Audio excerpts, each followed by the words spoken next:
As a investor कहीं ना कहीं लोगों के मन में अभी भी डर रहता है कि हम फ्रेंचाइजी लें फिर हमें कहीं कोई घाटा ना हो जाए। सिद्धार्थ, अगर हम बैक टू बैक आपके पास पॉडकास्ट देने आ रहे हैं और हम लोग पॉडकास्ट कर रहे हैं, इसका मतलब है कि पीछे से लोगों का बहुत ज़्यादा इंटरेस्ट है।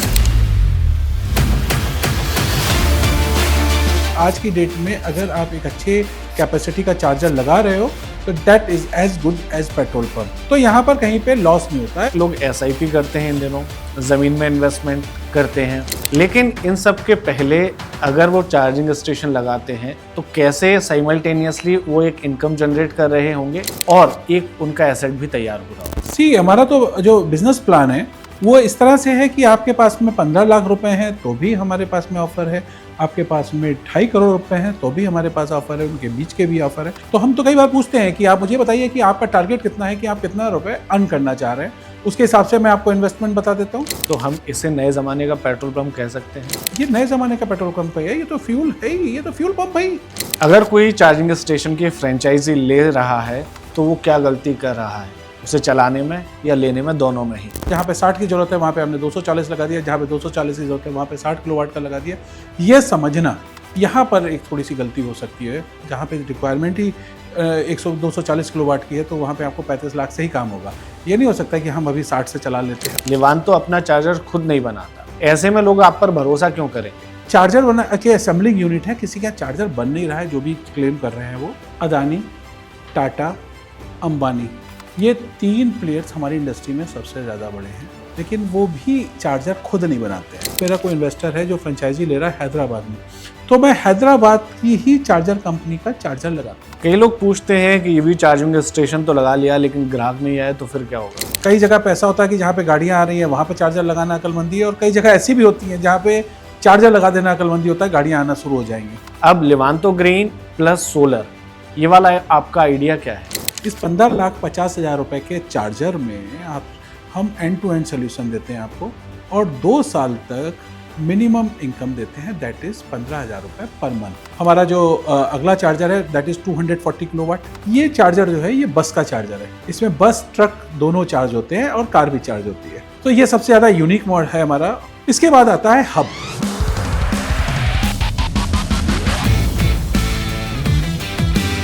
अब हम 2 हब बना रहे हैं, एक मिनी हब है और एक सुपर अल्ट्रा हब है। इसमें यूज होने वाली जो बिजली है सोलर से लाइट भी हमारी अपनी है।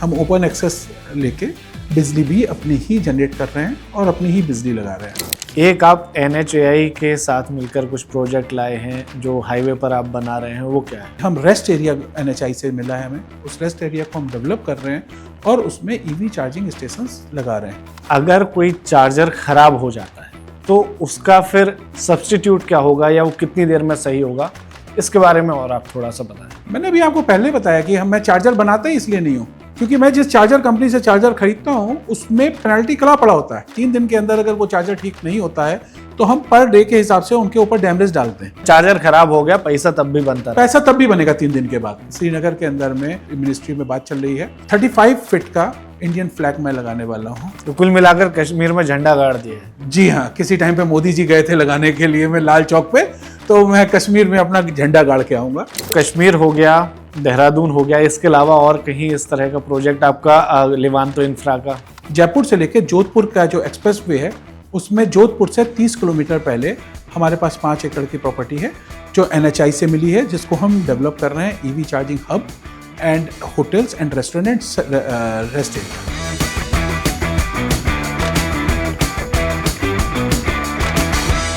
मैं और मेरे जैसे जितने मिडिल क्लास लोग इस पॉडकास्ट को देखने वाले हैं उनका कभी ना कभी ये सपना ज़रूर रहा होगा कि उनके उस शहर में उनका भी एक पेट्रोल पंप हो सके, लेकिन समय के साथ चीज़ें बदलती हैं और आपको बेहतर ऑप्शन देती हैं। ऐसा ही एक ऑप्शन आ रहा है इन दिनों EV चार्जिंग स्टेशन का। क्या इसमें अच्छाइयाँ हैं, क्या नेगेटिविटी है या क्या अफवाह है, सब पर खुलकर बात करेंगे। हमारे साथ एक बार फिर से हैं लिवांतो ग्रीन के founder Ashwini Dikshit. Thank you Siddharth, thanks for having me here. Sir, पिछले 2 सेशन में हम बात कर चुके हैं कि कैसे लिवांतो ग्रीन चार्जिंग स्टेशन लगा रहा है इंडिया में, कितना ज़्यादा एक्सपेंड हो चुका है और कितनी मास पॉपुलैरिटी के साथ आपको कॉल्स आ रही हैं, लोग आना चाहते हैं।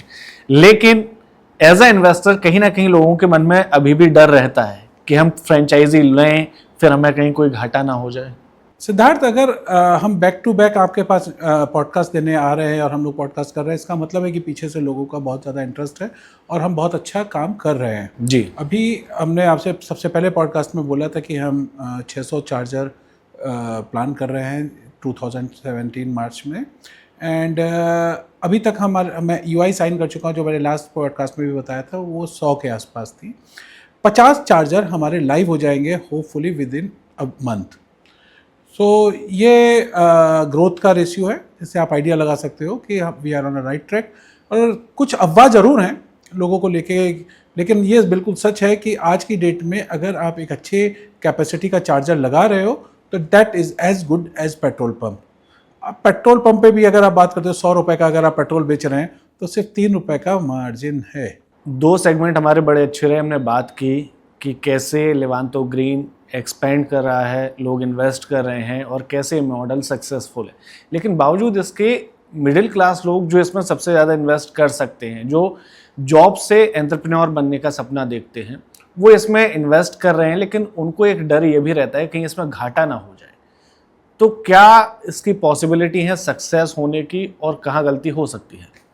सिद्धार्थ, यहाँ पे घाटे का तो कहीं सवाल ही नहीं पैदा होता, क्योंकि ये सारा कुछ रेवेन्यू शेयरिंग पे है। ये चूँकि ग्रीन मीटर लगता है तो इसमें कोई फिक्स एक्सपेंसेस नहीं होता है, तो अगर काम नहीं होगा तो कोई भी गवर्नमेंट को पैसा नहीं देना है। जिस जगह पे लग रहा होता है उसमें भी कोई फिक्स रेंटल नहीं होता है, वो भी पर किलोवाट यूजेस के हिसाब से होता है। एंड तीसरा, मार्जिन की जब बात आती है तो उसमें हम भी वही लेते हैं जब पर किलोवाट आपका यूजेस हो रहा हो। तो अल्टीमेटली जब आपका, जैसे पेट्रोल पंप के केस में क्या है कि आपके एक फिक्स एक्सपेंसेस हैं जो रहेंगे ही रहेंगे, लेकिन यहाँ पर 1 रुपये का भी फिक्स एक्सपेंसेस नहीं होता है। जितनी सेल होगी उसके अकॉर्डिंगली लैंडलॉर्ड को पैसा जाएगा, हमारा अपना शेयर जाएगा, बिजली डिपार्टमेंट को जाएगा और आपका मार्जिन होगा। तो यहाँ पर कहीं पे लॉस नहीं होता है। और आपके इन्वेस्टमेंट पे हम ये मानते हैं कि साल 1.5 साल लग जाता है उसको फुटफॉल लाने के लिए, उसको पिक करने में इस जगह को, तो हम 2 साल तक के लिए आपको मिनिमम रिटर्न एश्योरेंस रिटर्न की देते हैं, जो लगभग 1% होती है, जो आप बैंक में एफडी रखते हैं उससे लगभग 4 से 5% ज़्यादा। तो कहीं पे लॉस वाला तो घर ही नहीं है। यहाँ पर एक हर बार से मैं बोलता हूँ, यहाँ पर बस ये है कि अगर हम कोई अच्छी लोकेशन लेते हैं तो वहाँ से हमें पहले दिन में बिजनेस आना शुरू हो जाता है, और किसी बिजनेस की बात करते हैं तो वो जिसके लिए आप सर्वे कराते ही हैं। जी हाँ जी। एक चीज़ और समझना चाहूँगा कि लोग एसआईपी करते हैं इन दिनों, ज़मीन में इन्वेस्टमेंट करते हैं और इसके अलावा फ्लैट भी खरीदना चाहते हैं लोग, लेकिन इन सब के पहले अगर वो चार्जिंग स्टेशन लगाते हैं तो कैसे साइमल्टेनियसली वो एक इनकम जनरेट कर रहे होंगे और एक उनका एसेट भी तैयार हो रहा होगा। हमारा तो जो बिजनेस प्लान है वो इस तरह से है कि आपके पास में 15 लाख रुपए हैं तो भी हमारे पास में ऑफ़र है, आपके पास में 2.5 करोड़ रुपए हैं तो भी हमारे पास ऑफ़र है, उनके बीच के भी ऑफ़र है।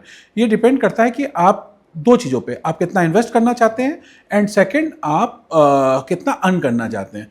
तो हम तो कई बार पूछते हैं कि आप मुझे बताइए कि आपका टारगेट कितना है, कि आप कितना रुपए अर्न करना चाह रहे हैं, उसके हिसाब से मैं आपको इन्वेस्टमेंट बता देता हूँ, या फिर आप मुझे अपना इन्वेस्टमेंट बता दीजिए, उस पर मैं आपको बता दूंगा कि लगभग कितना अर्निंग आएगी एवरेज। 15 लाख से नीचे वाले के लिए कोई ऑप्शन है?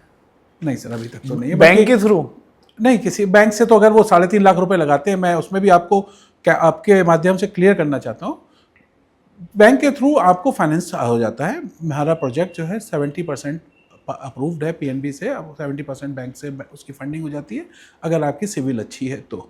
लेकिन उसमें बहुत ज़्यादा मार्जिन जो है ना, जो आपका होता है, वो शेयर जो है, मेजर शेयर, वो 7 साल तक या 5 साल तक बैंक को ही चला जाता है। तो उसमें आपकी अर्निंग आपको जो देखने को मिलेगी वो आफ्टर 5 ईयर्स मिलेगी। तो अगर मैं यही कहूँगा कि अगर आपके पास में 15 लाख रुपए और आप 30 लाख रुपए का सेटअप लगाना चाहते हो हमारे साथ, तो आप 30 लाख रुपए का सेटअप ना लगा के 15 लाख रुपए का अपनी पैसे का सेटअप लगाते हैं तो उसमें ज़्यादा मजा है, क्योंकि 36 महीने में आपकी सेटअप कॉस्ट निकल आती है। फिर आप जितने भी साल, 10-15 साल जो भी है वो आप अर्निंग आपकी अपनी है। अगर आसान भाषा में कहें तो हम इसे नए ज़माने का पेट्रोल पंप कह सकते हैं। ये नए ज़माने का पेट्रोल पंप है, ये तो फ्यूल है ही, ये तो फ्यूल पंप है ही।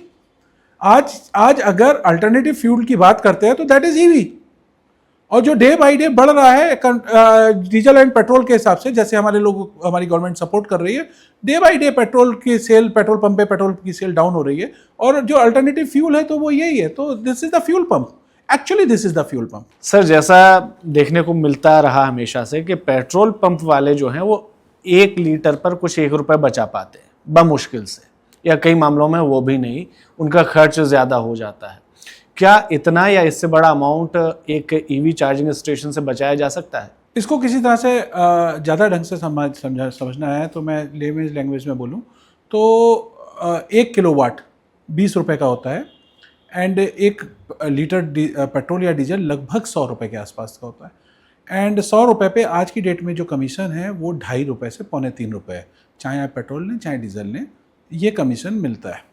सो 100 रुपये की चीज़ बेच के आपको 2.5 रुपये मिल रहे हैं, इधर 20 रुपये की बिजली बेच के कम से कम 5 रुपये मिल रहे हैं जो हमारे फ्रेंचाइजी पार्टनर हैं उनको।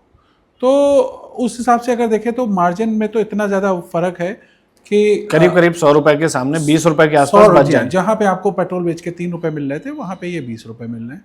और दूसरी बात ये है कि आपके पास जो वॉल्यूम आने वाला है ना वो इतना अच्छा है आने वाले टाइम पे कि अगर आप पंप के बराबर के साइज़ का चार्जर हब लगा रहे हैं तो आपको रिटर्न बहुत अच्छा आएगा। मतलब हमारा एक जानकार है जिनका मेरी कंपनी का नहीं लगा हुआ है, उनका एक पेट्रोल पंप के साइज़ का हब लगा हुआ है, एंड अराउंड वो 7 से 8 लाख रुपए महीना आज की डेट में बचा रहे हैं।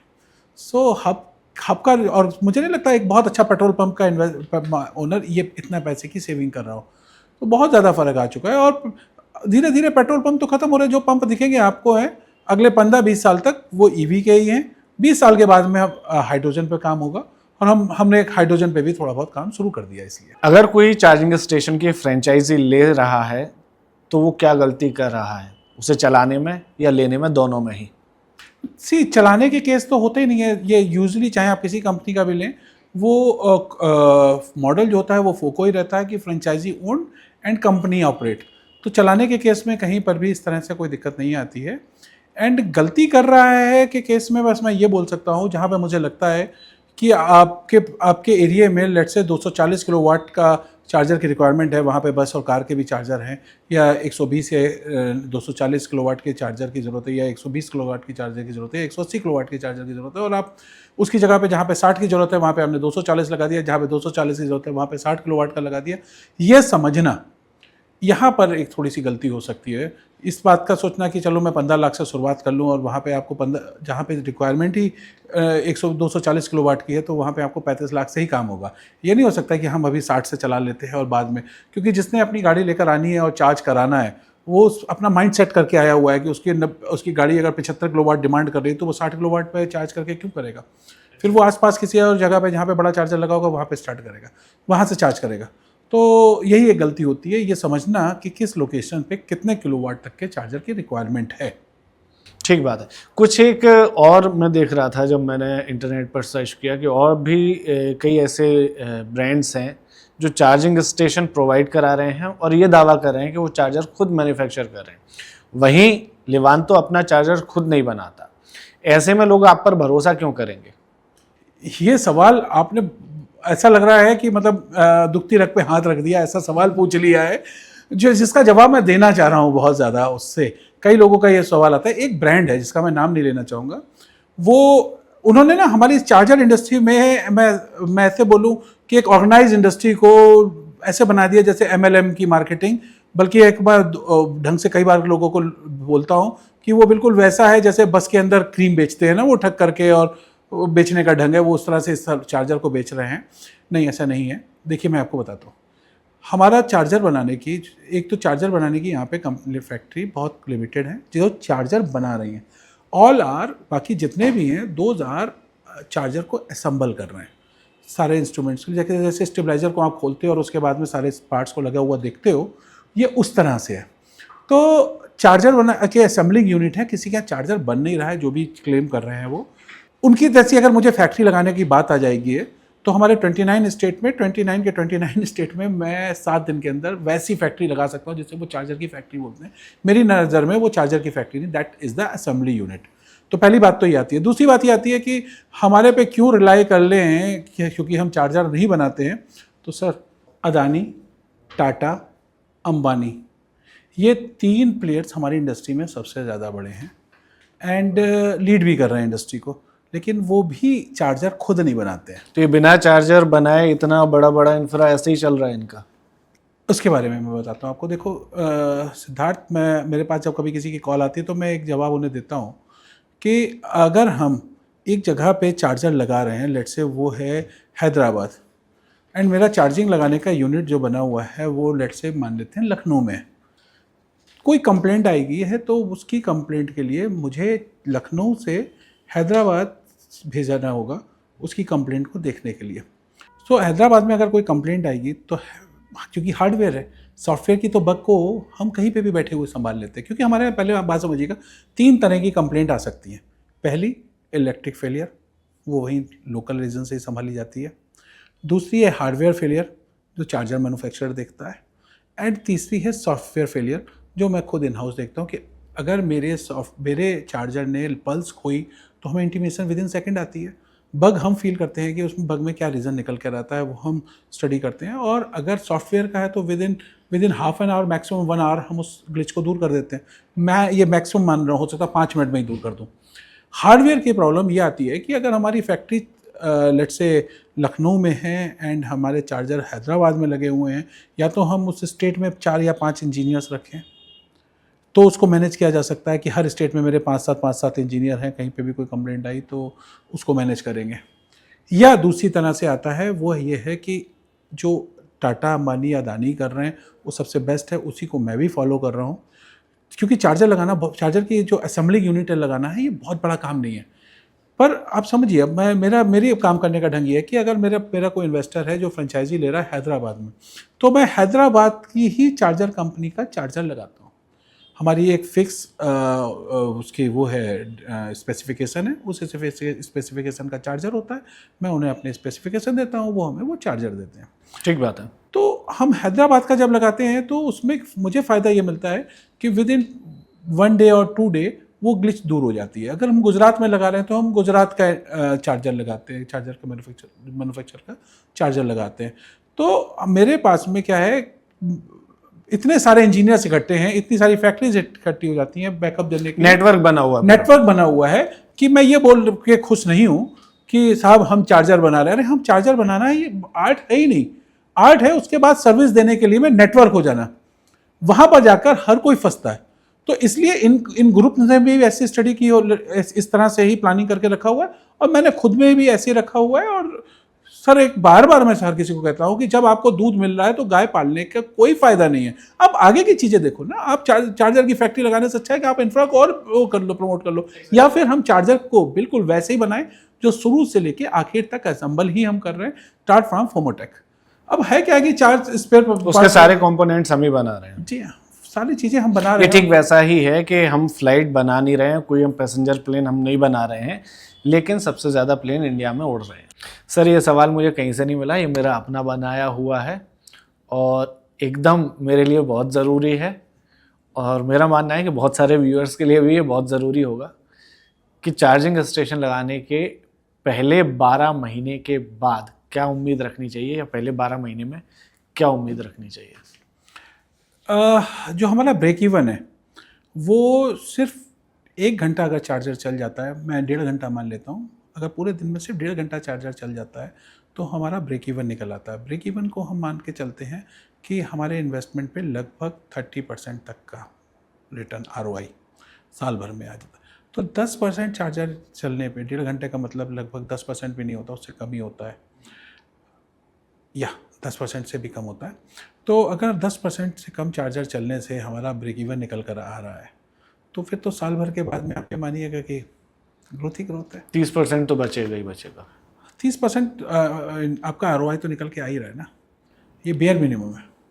और इतना मिनिमम आ ही जाए, मतलब नुकसान नहीं है। नुकसान तो पहले टाइम से मैंने आपको बताया कि है ही नहीं, कोई डेप्रिसिएशन कॉस्ट तो है ही नहीं किसी तरह। सर मेरा तो पूछना काम है ना। जी हाँ, तो नुकसान किसी तरह से है नहीं, एंड 30% का रिटर्न मैं अज्यूम करता हूँ वो निकल कर आएगा। मैं तो चाहता हूँ कि मिनिमम रिस्क के साथ जिसको मिले वो मिनिमम रिस्क के साथ हो, क्योंकि बहुत सारे लोग जब पहले बिजनेस में गच्चा खा जाते हैं तो फिर वो आगे नहीं बढ़ पाते लाइफ में। सर इस केस पे तो मैं आपसे बस इतना ही कहूँगा हूँ कि यहाँ पे लॉस के चांसेस बहुत कम है। मैं ये नहीं कहूँगा कि हैं नहीं होंगे, लेकिन बहुत कम है। कहीं पर से मुझे नहीं दिखता है कि किसी तरह का कोई लॉस है। अगर आपका 2-3 दिन 4 दिन मैं कह रहा हूँ कोई भी नहीं आया और 5 गाड़ियाँ 7 गाड़ियाँ एक साथ आ जाती हैं तो आपका पर्पस सॉल्व हो जाता तो है, हिसाब बराबर हो जाए। हिसाब बराबर हो जाता है। कई लोग पूछते हैं कि ईवी चार्जिंग स्टेशन तो लगा लिया लेकिन ग्राहक नहीं आया तो फिर क्या होगा? ईवी चार्जिंग स्टेशंस के लिए तो आप कहीं पे भी लगा लो, ये हो सकता है ग्राहक थोड़ा टाइम के बाद आए, पर आएगा। और दूसरी बात यह है कि ऐसा होता है सिद्धार्थ कि हम ये सोचें कि इस जगह पे गाड़ियाँ बहुत हैं और हम यहाँ पे चार्जर लगा लें, ये तो एक नॉर्मल बिज़नेस का ढंग ही है कि जहाँ पे कस्टमर है वहाँ पे दुकान खोल दी जाए। लेकिन यहाँ हमारे ईवी चार्जिंग बिजनेस में ऐसे भी होता है कि हम जहाँ पर चार्जर लगाते हैं धीरे धीरे उस सराउंडिंग में गाड़ियाँ आना अपने आप शुरू हो जाती है। लोगों का इन्वेस्टमेंट बढ़ जाता है, लोगों का इंटरेस्ट बढ़ जाता है, लोगों को भरोसा जग जाता है कि चलो हमारे पास में नियर बाई सोल्यूशन है। तो यहाँ पे दोनों चीज़ें हैं। यहाँ पर अगर आप चार्जर पहले ले लेंगे तो भी गाड़ियाँ आएंगी, और या जहाँ पे गाड़ियाँ हैं हम वहाँ पे चार्जर लगा देते हैं। दोनों ही ऑप्शन है यहाँ पे। दोनों ऑप्शन है। और कई जगह पे ऐसा होता है कि जहाँ पे गाड़ियाँ आ रही हैं वहाँ पे चार्जर लगाना अक्लमंदी है, और कई जगह ऐसी भी होती हैं जहाँ पे चार्जर लगा देना अक्लमंदी होता है, गाड़ियाँ आना शुरू हो जाएंगी। सो ये डिपेंड करता है। एक चीज़ और कि लिवांतो ग्रीन प्लस सोलर, ये वाला आपका कॉन्सेप्ट क्या है, आइडिया क्या है?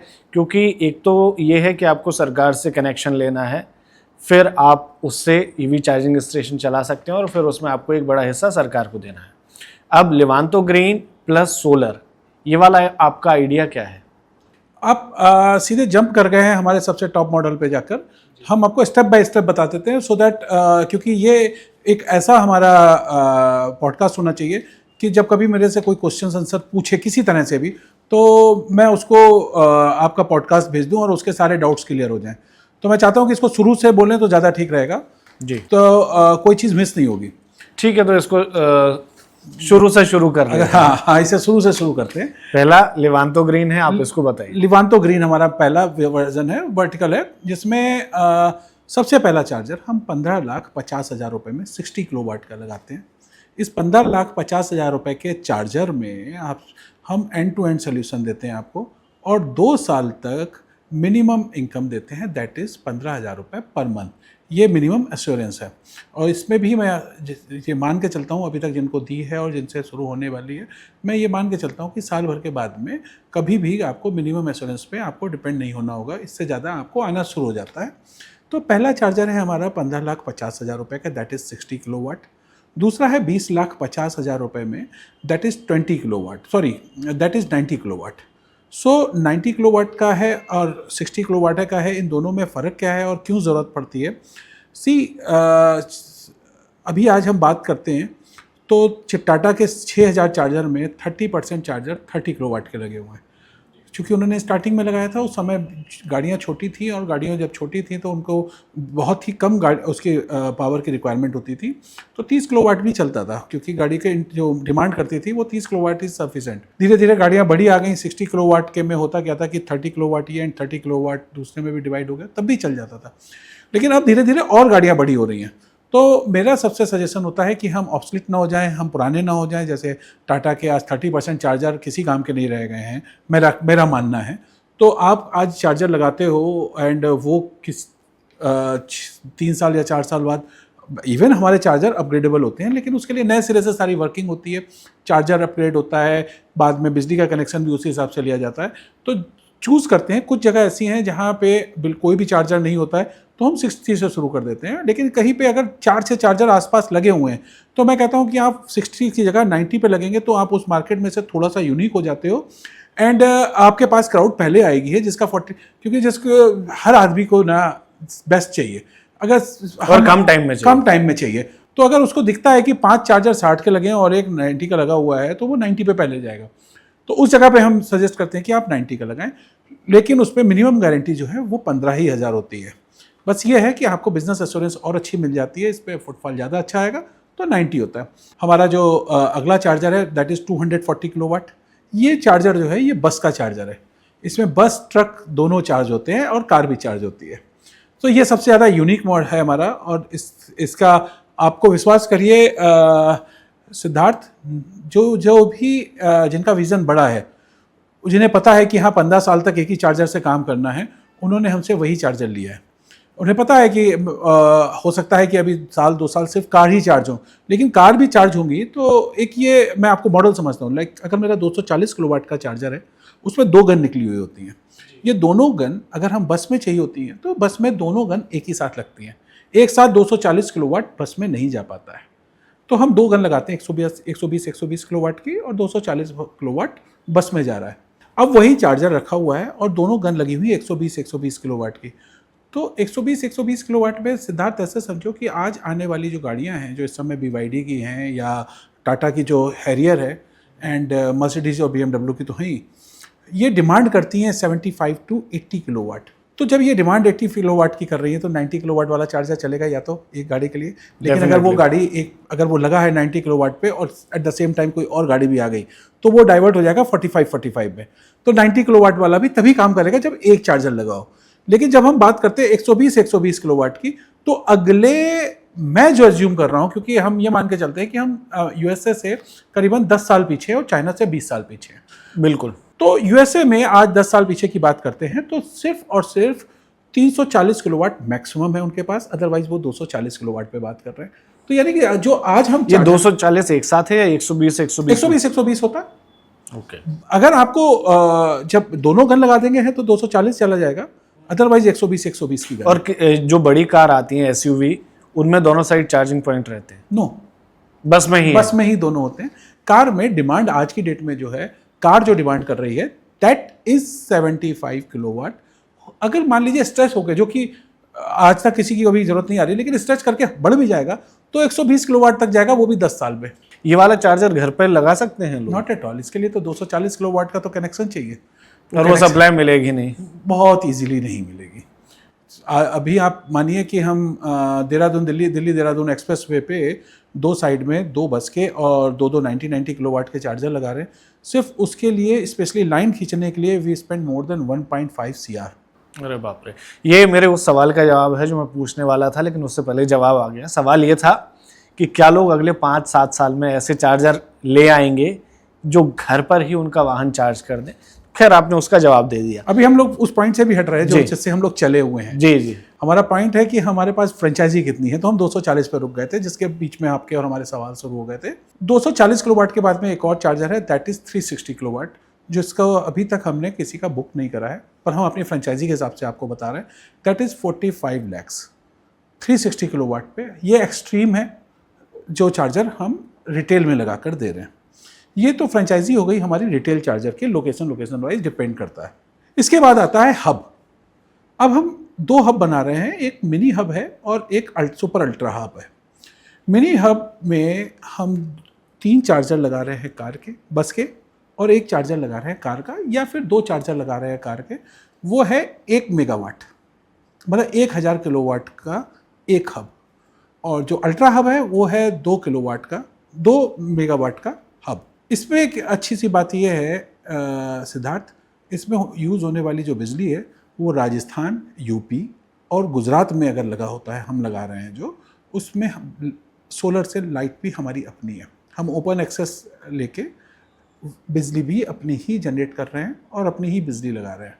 तो ये प्रोजेक्ट थोड़ा सा बड़ा हो जाता है। इसका टिकट साइज़ 2.5 करोड़ रुपए से स्टार्ट होता है, अप टू 6 करोड़ है, लेकिन इसमें जो रिटर्न है वो भी बहुत अच्छा है। तो ये हमारा, इसमें किसी को आपको देना नहीं है, सरकार को कुछ नहीं देना, जी हाँ, बिजली कंपनी या जो भी है संबंधित उसको कुछ नहीं देना, पूरा का पूरा हिस्सा आपका है। पूरा का पूरा हिस्सा हमारा है।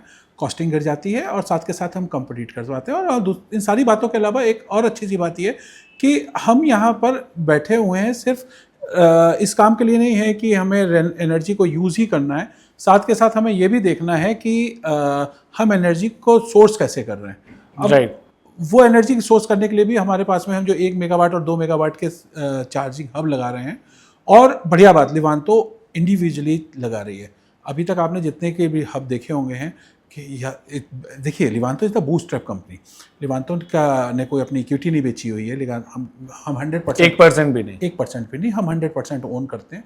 उसके बाद अगर हम 1 मेगावाट और 2 मेगावाट के चार्ज इंफ्रा तैयार कर रहे हैं तो just because of our retail investors and franchisee owner, और हम ब्लेस्ड हैं। मुझे लगता है कि हम अपनी इक्विटी बेच के और उसके बाद वो फंड रेज करके और उसको चलाएं, उससे अच्छा है कि हम रिटेल फ्रेंचाइजी पार्टनर को लेके, इसीलिए हम आपके साथ बैठे कि हम मैक्सिमम समझा पाएँ लोगों को और मेरा मैसेज थ्रू हो और ये स्टार्ट हो पाया।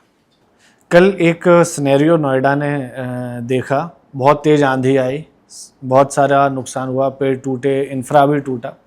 तो बस ऐसे ही एक सवाल आया, तो क्या ये जो चार्जिंग स्टेशन है इसका इंश्योरेंस होता है? ये पूरी तरह से इंश्योर्ड होते हैं। तो मतलब अगर कोई तूफान, आंधी, बारिश आ भी तूफान जाए, के अलावा कई बार जो सबसे ज़्यादा मुझे उस वर्ड का इंग्लिश वर्ड नहीं पता है, एक चीज़ करते हैं लोग, जब कभी फ्रस्ट्रेशन में चार्ज नहीं हो पा रहा है, बिजली का फेल है, कुछ भी है, तो वो स्क्रीन तोड़ देते हैं। ये बहुत नॉर्मल बात है जो हम लोग फेस कर रहे हैं और ये ग्लोबल है। इस यहाँ पे हम ये नहीं बोलेंगे कि Indians are doing like this, global है, ऐसा ये होता है। तो इंश्योरेंस कंपनी का साथ लेना पड़ता है इस वजह से सबसे ज़्यादा। अच्छा, और इंश्योरेंस इजीली मिल जाता है? हाँ, बहुत आसानी से, मुझे जैसे तो कोई मोटर दिक्कत बाइक और इन सब का मिलता है। Yes yes yes. Levanto plus solar भी आपने बताया, अब गो लेवांतो। गो लिवांतो मेरा मैं यहाँ पर हम पूरी लिवांतो ग्रीन की बात को कर चुके हैं, जिसमें हम सिर्फ और सिर्फ चार्जर का बिजनेस करते हैं। चार्जर विद सोलर तक पहुँच के जाता है। ये फ्रेंचाइजी मॉडल है, सारे फ्रेंचाइजीज मैंने बता दिया। एक और रह गया है आपका, एक आप NHAI के साथ मिलकर कुछ प्रोजेक्ट लाए हैं जो हाईवे पर आप बना रहे हैं, वो क्या है? वो हमारा इंफ्रा प्रोजेक्ट है।